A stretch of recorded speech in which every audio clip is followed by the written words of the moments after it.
wanita tadi, ittaqillah, takutlah kepada Allah. Kata dia, maka saya pun meninggalkan wanita tadi dan saya berikan dia uang. Kata laki-laki, ya Allah, kalau saya memang melakukannya karena engkau, ya Allah, ikhlas karena engkau, tolong bukakan pintu gua. Terbukalah pintu gua lagi, namun belum bisa keluar. Orang yang ketiga berkata, ya Allah, saya dulu punya pegawai banyak, saya kasih gaji semuanya, cuma satu orang aja yang nggak sempat saya gaji karena dia pergi. Gajinya saya pegang. Akhirnya gajinya ini, ya, saya kembang biakan. Akhirnya saya kembangkan gajinya tadi, akhirnya menghasilkan banyak hewan-hewan ternak. Ada onta, satu lembah isinya onta, satu lembah isinya apa? Sapi. Banyak sekali hasilnya.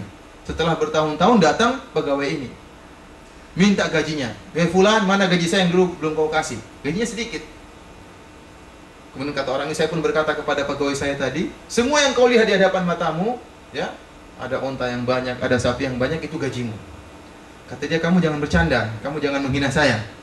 Kata dia, benar, ini semua gajimu, ambil. Akhirnya orang tadi pun mengambil seluruh onta dan mengambil seluruh apa? Sapi, dan tidak meninggalkan meskipun satu ekor, tidak ada yang ditinggalkan. Tidak ada rasa terima kasih, ambil 10, enggak. Diambil semuanya. Kata orang, ya Allah, kalau memang saya ikhlas karena engkau, ya Allah, maka bukakan pintu gua. Akhirnya terbukalah pintu gua. Lihat, mereka ini dikabulkan doa mereka. Kenapa? Karena amalan yang ikhlas. Kita bisa jadi berdoa tidak pernah dikabul. Kenapa? Karena enggak ikhlas. Kemudian kisah yang lebih menakjubkan daripada ini, kisah Uwais Al-Qarani.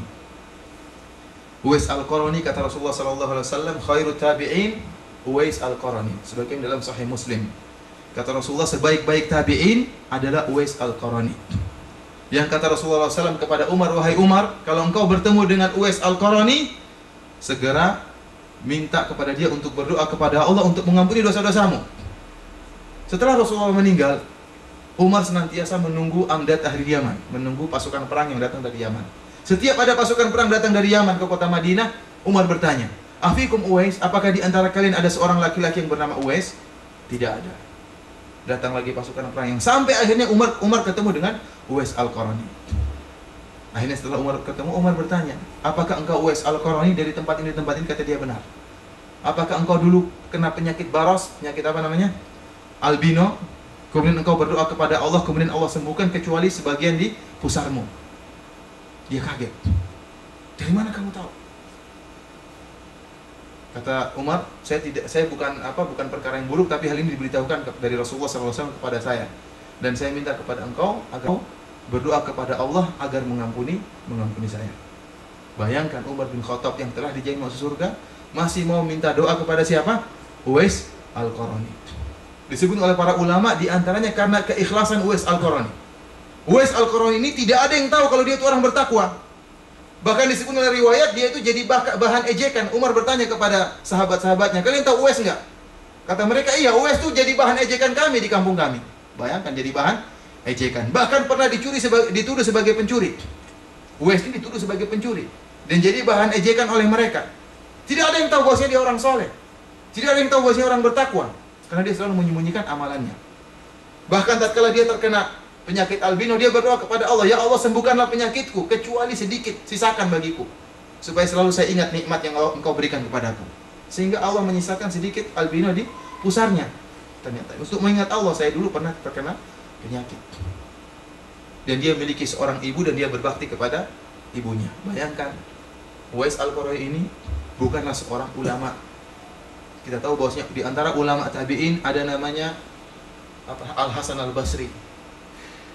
Di antara ulama tabi'in ada namanya Ibnul Musayyib. Dua orang ini termasuk para ulama di kalangan tabi'in. Ada yang terkenal dengan ahli tafsir, ada yang terkenal dengan ahli hadis. Adapun Uwais Al-Qarani sama sekali tidak pernah meriwayatkan hadis yang sahih, tidak pernah meriwayatkan hadis. Uwais Al-Qarani ini tidak dikenal dengan ilmu. Bukan dikenal sebagai ustaz, apalagi dikenal sebagai ulama, bahkan dikenal sebagai bahan ejekan. Tidak ada yang mengenal dia, tidak terkenal sama sekali. Namun kata Rasulullah, khairut tabi'in Uwais Al-Qarani. Uwais Al-Qarani adalah tabi'in yang terbaik. Lebih baik daripada Hasan Al-Basri dan lebih baik daripada siapa? Sayyid Ibn Musayyib. Padahal dia bukan ulama. Kenapa? Karena keikhlasan. Oleh karena itu, tatkala dia mendoakan Umar, maka dia pun bersembunyi. Karena dia tahu, orang-orang pun tahu, oh ternyata si Umar bin Khattab ternyata minta doa sama Uwais Al-Qarani. Dia pun bersembunyi, hilang. Tidak ada yang tahu kemana dia. Pernah muncul sekali berjihad, kemudian hilang lagi. Tidak ada yang tahu di mana dia. Kenapa? Karena dia menyembunyikan amalannya. Bayangkan doanya dikabulkan oleh Allah Subhanahu wa taala. Oleh karena ikhwani fil azani wallahu iyyakum, kita kalau ingin doa kita dikabulkan, berusaha untuk ikhlas. Berusaha untuk menyembunyikan amalan kita. Disebut oleh para ulama, disunahkan bagi kita untuk memiliki suatu amalan yang kita rahasiakan. Yang kita rahasiakan, jangan ceritakan sama orang, bahkan istri kita pun jangan kita ceritakan. Kita disunahkan seperti itu. Siapa tahu dengan amalan yang soleh itu, tatkala kita berdoa kepada Allah, Allah kabulkan doa kita. Kemudian yang terakhir, dengan adanya keikhlasan, semoga Allah Subhanahu wa taala memberikan kita husnul khatimah, ya. Berikan kita husnul khatimah, kematian yang baik. Karena bisa jadi seorang yang nampaknya zahirnya Masya Allah, amalannya luar biasa, namun dalam hatinya menyembunyikan suatu penyakit riya, ingin dipuji, maka bisa jadi dia akan apa? Matinya dalam keadaan su'ul khatimah. Demikian saja ikhwani fil azani wallahu iyyakum yang bisa Anda sampaikan pada pertemuan kita kali ini. Tadi saya sampaikan tentang faedah keikhlasan. Semoga bermanfaat bagi diri saya pribadi dan untuk mengingatkan saya pribadi dan mengingatkan antum semuanya untuk kita berusaha untuk ikhlas kepada Allah Subhanahu wa taala, baik dalam perkataan maupun perbuatan, bahkan dalam pemikiran kita, dalam amalan batin kita, hendaknya kita ikhlas kepada Allah Subhanahu wa taala. Kurang lebihnya saya mohon maaf. Wabillahi taufiq wal hidayah. Assalamualaikum warahmatullahi wabarakatuh. Kalau ada yang bertanya, saya persilakan.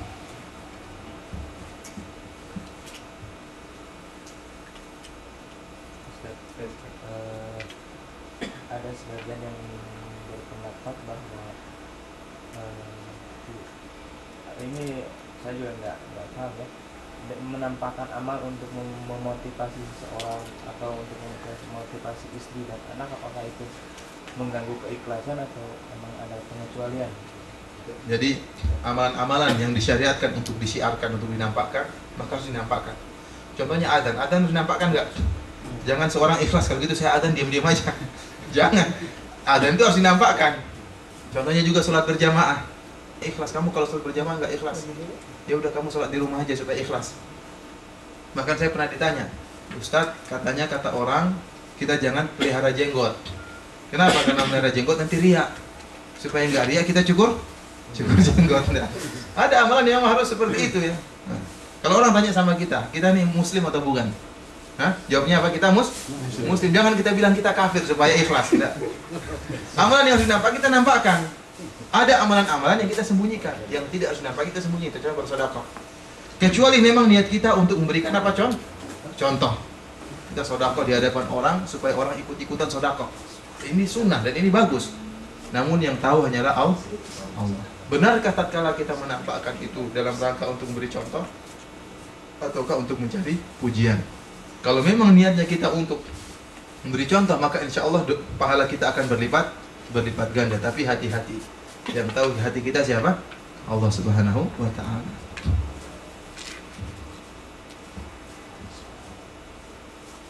Ada lagi yang bertanya?